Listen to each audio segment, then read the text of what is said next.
Una persona irá a juicio por la quema de un patrullero durante las protestas de junio pasado. El gobierno ecuatoriano presentó un plan de asistencia a Estados Unidos para combatir al crimen transnacional y el narcotráfico. El rubro solicitado es de $5.000 millones. Bandas criminales se disputan el control de Esmeraldas. En medio está la población y los ofrecimientos oficiales de reforzar la seguridad. Rishi Sunak, un joven político británico de 42 años e hijo de migrantes indios, es el nuevo líder del Partido Conservador y nuevo primer ministro de Reino Unido. Amigos, muy buenas tardes y bienvenidos a una nueva emisión esta semana en Televistazo. En las noticias les contamos que dictan auto de llamamiento a juicio en contra de Claudia Ponguillo, una joven que fue detenida el 14 de junio pasado durante la jornada de protestas como la presunta responsable de la quema y destrucción de un patrullero. ¿Qué tal, Gaby? Hola, Estefi, amigos, bienvenidos. Su defensa asegura que ella no fue la causante del daño. Otros 3 procesados fueron sobreseídos por falta de pruebas. Jacqueline Rodas estuvo en la audiencia y nos tiene los detalles. Fuera del complejo judicial norte de Quito, hubo celebración porque la fiscalía decidió no acusar a 3 de los 4 procesados por supuesto daño a bien ajeno durante las protestas de junio pasado, cuando se los implicó en la quema y destrucción de este patrullero fuera de la unidad de flagrancia. Agradecemos a Fiscalía por actuar objetivamente en este caso y que efectivamente no tienen que pagar justos por pecadores. No, nunca nos encontraron ninguna evidencia de que supuestamente fuimos nosotros, pero no fue así. Nunca estuvo inmersa en este tipo de cosas, más bien fue víctima de tratos crueles, inhumanos y degradantes cuando fue privada de su libertad en un inicio. Pero en la audiencia, la jueza Irene Pérez sí dictó auto de llamamiento a juicio en contra de la 4ª procesada a quien sí acusó la fiscal. Se trata de Claudia Ponguillo. Varios policías la ubicaron en el lugar y dijeron verla atacar al patrullero. Definitivamente nosotros consideramos que no es procedente el auto de llamamiento a juicio, pero acataremos lo dispuesto por la señora jueza y bueno, pues probaremos en juicio que mi defendida no tiene absolutamente nada que ver con la quema del patrullero, no tiene nada que ver. Según una cotización presentada en la audiencia, reparar el patrullero costaría $49.300. Este caso empezó por el delito de sabotaje que se sanciona hasta con 10 años de prisión, pero luego se reformuló cargos por daño a bien ajeno, sancionado con una pena de 2 a 6 meses de privación de libertad. Mientras Ecuador presenta a Estados Unidos un plan de apoyo en temas de seguridad valorado en $5.000 millones, el ex vicepresidente de Colombia, Francisco Santos, opina que para atender esa materia los gobiernos deben autofinanciarse. Santos sostiene que la seguridad de un país no puede depender de la voluntad de un tercero. A Estados Unidos el Ecuador le presentó un plan de asistencia para combatir la inseguridad. Documento que está siendo analizado. La propuesta que tiene hecho el presidente, que ya está presentada ante el gobierno de los Estados Unidos, lo presentamos al Departamento de Defensa, al Comando Sur, a través de la Embajada del Ecuador al Departamento de Estado. En $5.000 millones valora el gobierno las necesidades estatales para afrontar al crimen transnacional.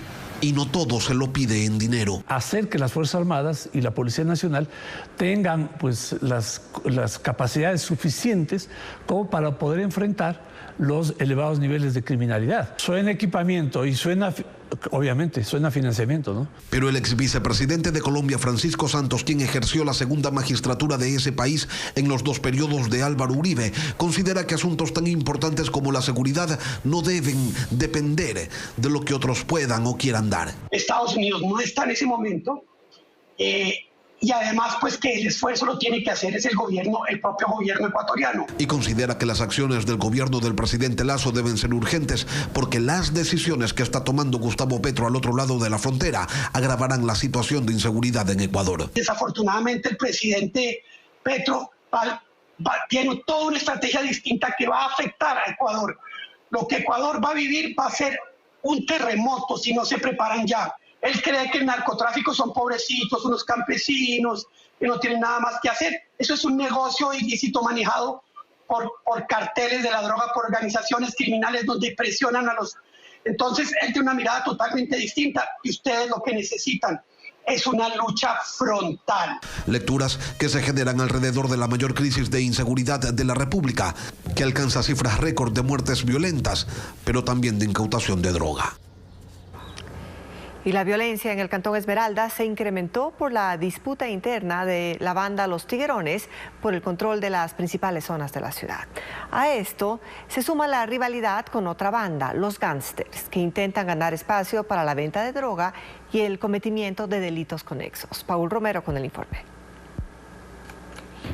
La violencia armada en Esmeraldas crece de forma proporcional en medida que los grupos que se disputan su territorio para la venta de droga y otros delitos ganan terreno. La zona más conflictiva, según información de inteligencia militar y policial, es la ribera del río Esmeraldas, una ruta de ingreso y salida al mar apetecida por las bandas de los tiguerones y gángster que se disputan este corredor estratégico. Por aquí ingresan a la isla Luis Vargas Torres y al sector de la Guacharaca, zona de conflicto entre bandas delincuenciales. Este fin de semana un equipo de Coavisa ingresó a este sector y constató cómo van delimitando el territorio en disputa. Porque la gente tiene miedo, pues no camina mucho por allá porque por allá no hay peligro, ¿no? En esta pared pintaron la imagen que identifica a los tiguerones, que ha empezado una lucha interna dentro de su propia organización, según información de inteligencia, por el control de la provincia. En otro sector fue visible una pintura de la banda rival, los gángsters. En Esmeraldas la gente no habla por temor. Los pocos que vencen el miedo no se identifican. Revelan, por ejemplo, que las vacunas se extendieron a los vendedores informales. No se sabe cuándo nos vayan a caer nosotros porque aquí quieren que le demos $10 mensuales. Son sectores controlados por bandas criminales. ¿Cómo acceden a los teléfonos de los emprendedores? ¿Dónde está esa base de datos? ¿Quién se las da? Las unidades de la policía están abandonadas. La presencia de la fuerza pública es ocasional. Claro, y deberían hacerlo más seguido, creo.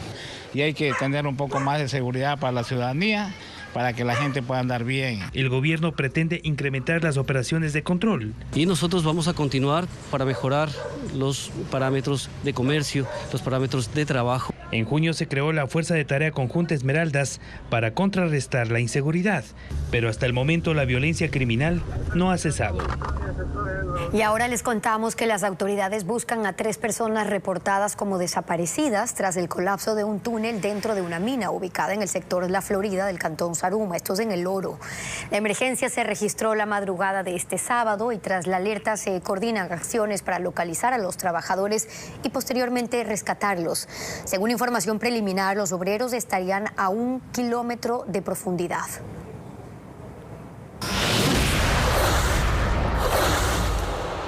En lo más destacado del ámbito internacional, el ex ministro de Economía Rishi Sunak se ha convertido hoy en el nuevo líder del Partido Conservador británico y al no existir otros candidatos, se convierte automáticamente en el primer ministro de Reino Unido. Conozcamos más de la figura de este político de 42 años, el primer hindú practicante que llegará a gobernar ese país. Rishi Sunak, de 42 años, ya ha hecho historia en Reino Unido. Hijo de padres indios y practicante de la religión hindú, es el líder del Partido Conservador más joven desde el siglo XVIII. Según los diarios británicos, Sunak es multimillonario. Posee una fortuna de más de $840 millones, el doble de la riqueza del rey Carlos III y su esposa Camila, cuya fortuna asciende a unos 400 millones. Fue elegido como diputado por primera vez en 2015. Dio su total apoyo a las negociaciones del Brexit. Pasó a ser ministro junior del gobierno de Theresa May, pero con la salida de ella empezó a trabajar con su reemplazo, Boris Johnson, quien lo nombró como secretario del Tesoro en 2019 y como canciller en 2020. Sin embargo, su popularidad se afianzó con la llegada de la pandemia, pues impulsó un amplio plan de apoyo económico durante el confinamiento.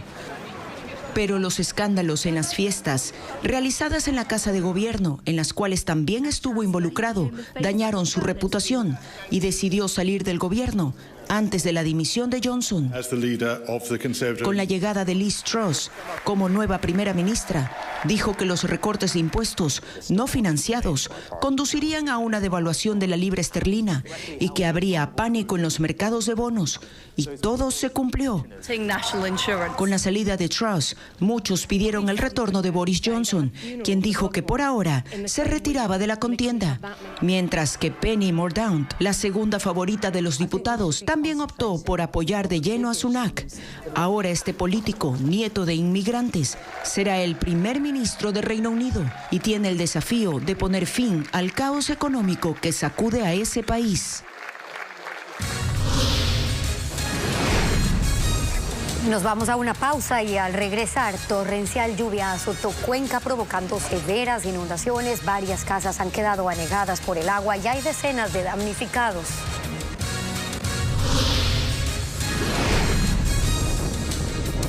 También sigue el monitoreo de la actividad en el volcán Cotopaxi. Las autoridades mantienen la alerta amarilla, así como la restricción de visitantes al Parque Nacional. En Cuenca, lluvias torrenciales dejan a varias familias damnificadas. El agua inundó tanto calles como viviendas. Los afectados fueron evacuados del lugar. María Cecilia Largacha nos tiene un reporte con imágenes de nuestro corresponsal Ángel Robles. El sector más afectado fue el norte de la ciudad, los barrios La Asunción y San José.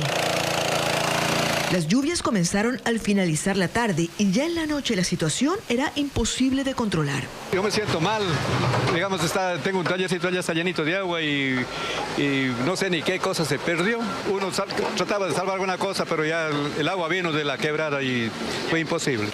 Los afectados dicen que el agua alcanzó cerca de 1 metro de altura, que llenó primero la vía principal y luego se metió en las viviendas cercanas. Los cuerpos de rescate tuvieron que intervenir.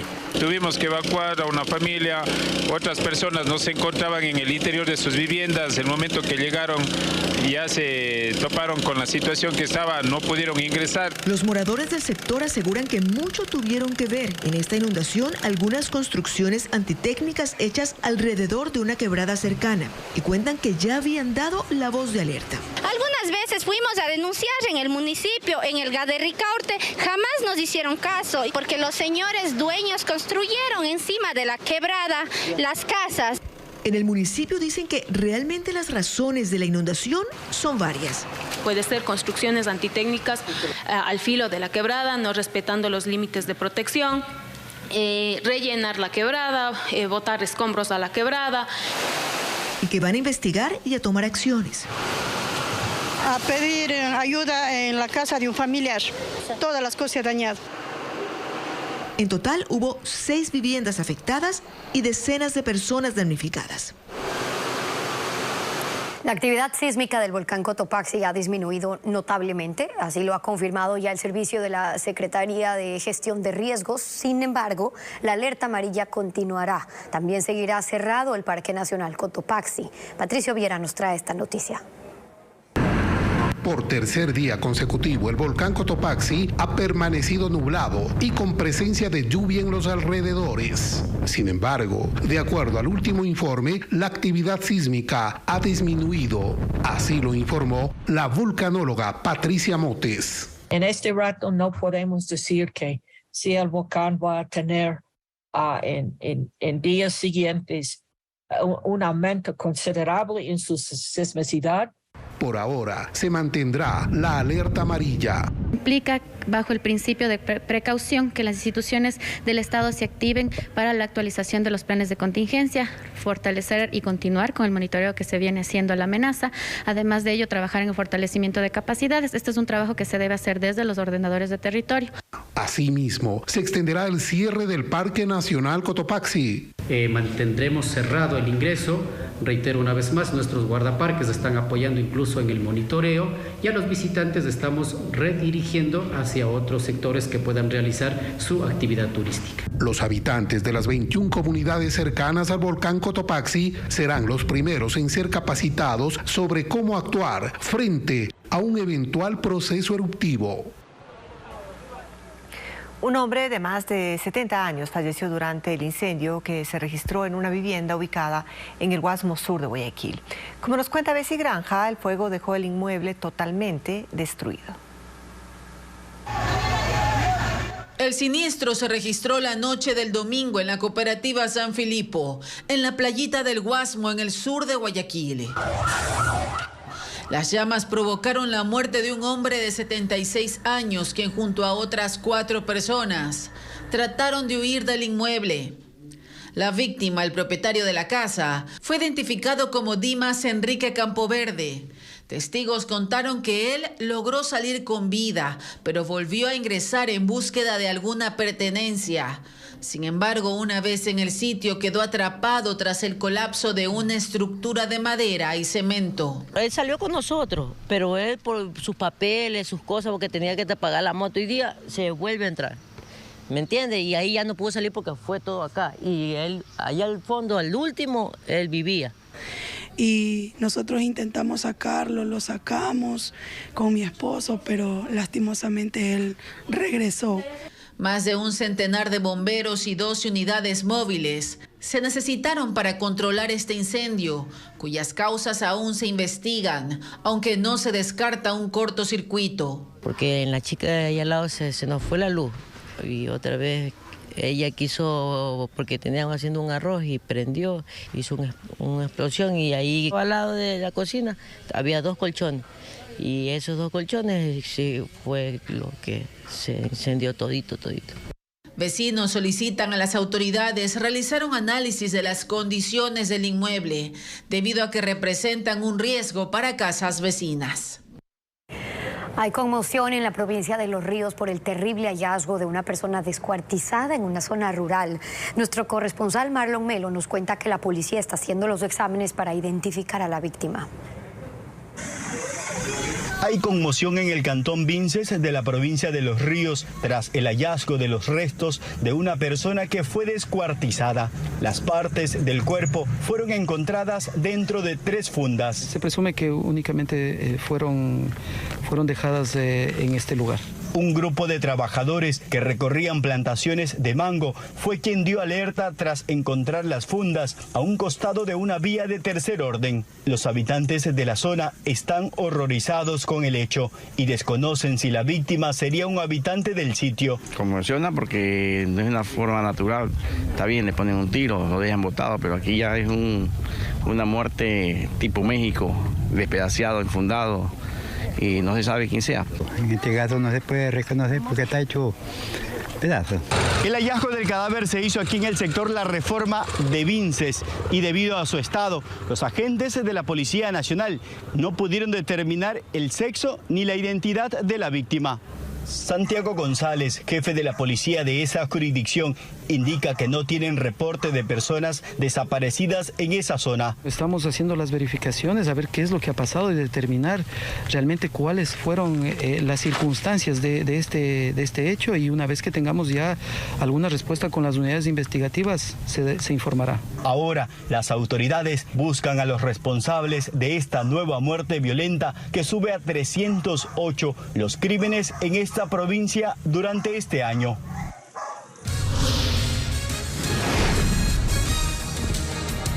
Más adelante en Televistazo, 2 muertos y 6 heridos es el saldo de un nuevo tiroteo registrado en una secundaria de Estados Unidos. Ya regresamos.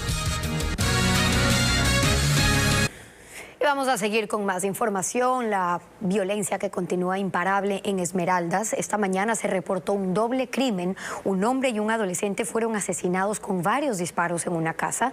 Y nuestra corresponsal Elena Velasco nos tiene un informe. Elena, adelante, le escuchamos.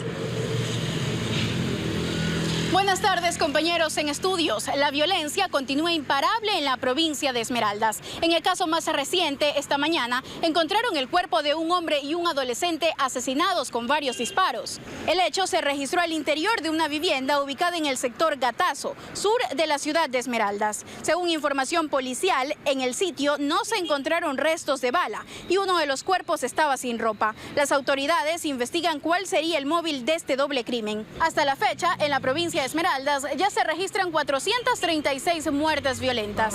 Esto es todo cuanto les puedo informar hasta el momento. Continúen con más información en Estudios. Buenas tardes. Buenas tardes, agradecemos a Elena por ese reporte.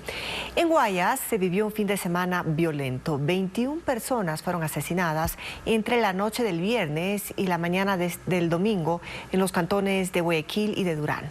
Ante estos crímenes se reunieron las autoridades de la Gobernación del Guayas, Fiscalía, Judicatura y Corte Provincial para coordinar acciones que ayuden a reducir estos hechos violentos y la inseguridad que mantienen en zozobra a los habitantes.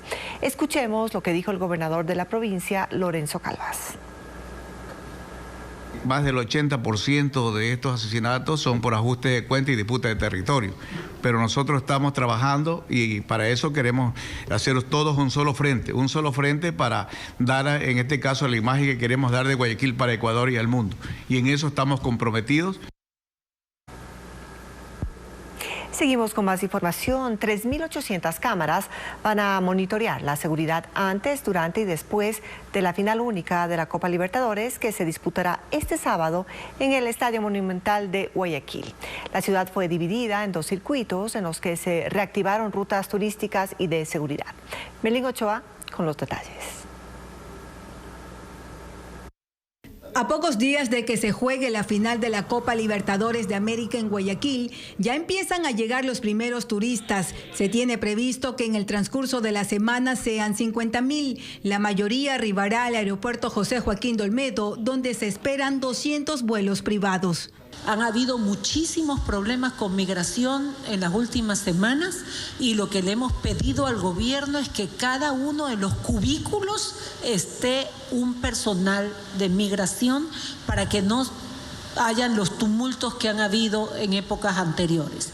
El 100% de los hoteles en la ciudad están reservados. Asimismo, la urbe fue dividida en 2 circuitos turísticos que serán monitoreados por más de 3.800 cámaras de seguridad. Donde esperamos concentrar la mayor cantidad de visitantes aquí en Guayaquil. El circuito 9 de octubre, que abarca todo el centro, las plazas gastronómicas, y el circuito de Modelo, donde también se alojan gran parte de los hoteles de la ciudad y centros comerciales. Dentro de estas 2 zonas habrá 30 camionetas municipales, sobre todo en las áreas con mayor afluencia de turistas, para controlar la seguridad. En las cuales estarán integradas por un conductor de la Corporación para la Seguridad Ciudadana, un policía nacional, un representante de las Fuerzas Armadas. Pero además está en marcha 4 rutas de buses que recorrerán los lugares más representativos y serán resguardados por agentes de tránsito. En un horario de 7 de la mañana a 7 de la noche. Estas rutas exclusivamente son turísticas. Se tiene previsto que en las próximas horas el gobernador del Guayas dé una rueda de prensa para informar si ya están operativos en Guayaquil los 10.000 policías que se anunciaron para reforzar la seguridad en este torneo de clubes, el más importante del continente. Más noticias para ustedes a esta hora. Los empleadores ya definieron los nombres de sus vocales ante el Consejo Directivo del IES. Esta tarde se espera que lo definan los trabajadores. Carla Delgado nos cuenta quiénes son. Representantes de los empleadores llegaron a acuerdos y designaron a María de los Ángeles Rodríguez como vocal principal y Edison Ortiz como suplente ante el Consejo Directivo del IES. María de los Ángeles Rodríguez es economista con una maestría en inversiones y finanzas en Inglaterra. Fue viceministra de Economía y subsecretaria de Crédito Público del Ministerio de Economía y Finanzas del Ecuador. Esto cuando faltan pocas horas para que vence el plazo que determinó el decreto ejecutivo, que busca la renovación de los vocales de empleadores y trabajadores ante el Consejo Directivo del IES tras 10 años. Aseguran que el voto fue unánime y contó con la participación de 3 federaciones: comercio, industrias y construcción. La superintendencia de bancos tiene hasta un plazo de 10 días para efectuar la calificación de nuestros representantes y posteriormente iremos al Consejo Directivo para entregar también la documentación que respalda todo este proceso. Pero no ocurre lo mismo entre organizaciones de trabajadores, quienes esta mañana denunciaron que se pretende incluir a 7 organismos fantasmas para captar votos. Se vienen tomando todas las acciones y las maniobras contra ley y contra toda moral para pretender favorecer a un candidato del gobierno en la representación de los asegurados al Instituto Ecuatoriano de Seguridad Social. Sostienen que al menos entre 14 organismos legalmente constituidos ya tienen a sus candidatos. Ahora buscarán socializar con la Confederación Nacional de Jubilados, quienes también presentaron su propuesta. Se espera que en la tarde se definan a los vocales de los trabajadores. Y en este momento retomamos la información sobre los mineros que quedaron atrapados tras el colapso de un túnel en una mina de Zaruma en El Oro. Vamos a hacer contacto con nuestro corresponsal Fabricio Lapo, que sigue de cerca la búsqueda. Adelante, Fabricio. Desde hace 48 horas, integrantes de los cuerpos de bomberos de Zaruma, Santa Rosa, Machala y más miembros de rescate tratan de recuperar a 3 trabajadores mineros que están atrapados debido a un deslave dentro de la mina. El accidente habría ocurrido el sábado, cuando 3 hombres se encontraban ubicando madera como protección en las paredes del túnel de la mina en el sector La Florida del Señor de Roma en la ciudad de Zaruma. Viviana Fernández, del Cuerpo de Bomberos de la localidad, da más detalles del accidente. Se está trabajando las 24 horas en jornadas rotativas. Aparte de eso, es bastante dificultoso por el mismo material que hay que irlo recopilando y poniendo en las burras y irlo sacando, ¿no? Según los rescatistas, por la cantidad de material aurífero que cayó dentro de la mina, los trabajos para recuperar a los 3 mineros tomará por lo menos unos 15 días. Denis Valareso, trabajador, dice que las posibilidades de vida son mínimas. Ellos a donde han estado ahí no tienen posibilidades que estén con vida. Es que todo se ha llenado, todo el pozo. Los propietarios de la mina de Cristo del Consuelo, las familias perjudicadas siguen sin recibir la ayuda ofrecida por las autoridades. Recuerden que en este sector del suroeste de Guayaquil, las casas continúan en ruinas y algunos afectados, de hecho, aún están durmiendo en domicilios de sus vecinos, en las casas del vecino. Hicimos por eso un recorrido, les mostramos cómo está la situación en esa zona. Nadie aquí ha venido a arreglar, ¿no ves cómo están todas las casas? Nadie ha venido por aquí a decir nada. Dicen que ya no son la conocida calle 8, sino la de los abandonados. Bélgica es una de las familias perjudicadas en la explosión del pasado 14 de agosto, en ese sector del Cristo del Consuelo, que dejó además 5 fallecidos. Cuenta que han pasado 2 meses y la ayuda ofrecida por autoridades nacionales y locales no llegó. Yo compré mis ventanas porque mi hijo me las compró, pero de ahí está toda mi casa cuarteada, arriba también el techo. Aquí no ha venido nadie a solucionar el problema. De hecho, las 2 casas más afectadas en esta zona del suroeste de Guayaquil siguen en ruinas. Otras que permanecen hospitalizados. Está mi cuñado y mi sobrino. ¿Tu sobrino por qué? En la pierna a él. ¿Qué le pasó? A él le cortaron la pierna. Para pagar sus tratamientos no les ha quedado otra opción que hacer rifas. Así pastillas que no hay ahí tenemos que comprarle. ¿Cuánto gastan diariamente? Mi hermana gasta $30, así. Y la reconstrucción, ya ven, nunca llegó. De hecho, la familia de esta vivienda duerme en casas de otros vecinos, mientras que los afectados de aquí han tenido que alquilar una casa en otra zona de la ciudad. Cuando se cumplió 1 mes de la tragedia, el municipio indicó que estaban realizando un censo para entregar un kit de ayuda. Vamos a entregarle a través de la empresa privada, con gestiones que hace la empresa pública de vivienda, kits de construcción a cada familia, para que sean las propias familias que adquieran el compromiso de reparar sus casas de esta manera. ¿Te entregarían estos kits? Estamos en ese proceso. Nosotros creemos que en las siguientes 2 semanas. Hasta ahorita no llega el kit de construcción que iban a analizar. Ya han pasado 2 meses que los que están analizando. Es más, el gobernador dijo que iba a dar un bono para reconstrucción de las viviendas afectadas. Hasta ahorita llega el bono de la reconstrucción de viviendas. Ellos también se organizan para mantener las vallas metálicas en el ingreso y salida de la calle 8, porque afirman que ya ni la policía patrulla, aun cuando el panorama sigue. El protagonista de La Casa del Dragón hoy está en Galápagos. Ana María Palacios nos cuenta más.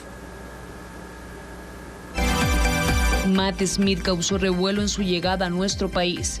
Al actor se lo vio disfrutar de lugares como Plaza Lagos en San Borondón, en donde sus fanáticos lo reconocieron y tomaron fotografías y videos junto a él. También el británico dio un paseo por el Parque Histórico de Guayaquil, en el que invitados de un matrimonio no dudaron en acercarse y guardar un recuerdo con él. Damon has ambition. El actor de 39 años es conocido por ser uno de los protagonistas de la serie La Casa del Dragón, transmitida por HBO, en el que interpreta a Daemon Targaryen. Tyrant rules only through terror. History does not remember blood. Say it. I, Philip, take thee. Además de su personaje de Príncipe Felipe en la primera y segunda temporada de la serie The Crown de Netflix. Se conoce que el actor ya se encuentra en Galápagos y ha sorprendido a los ecuatorianos por su carisma y amabilidad.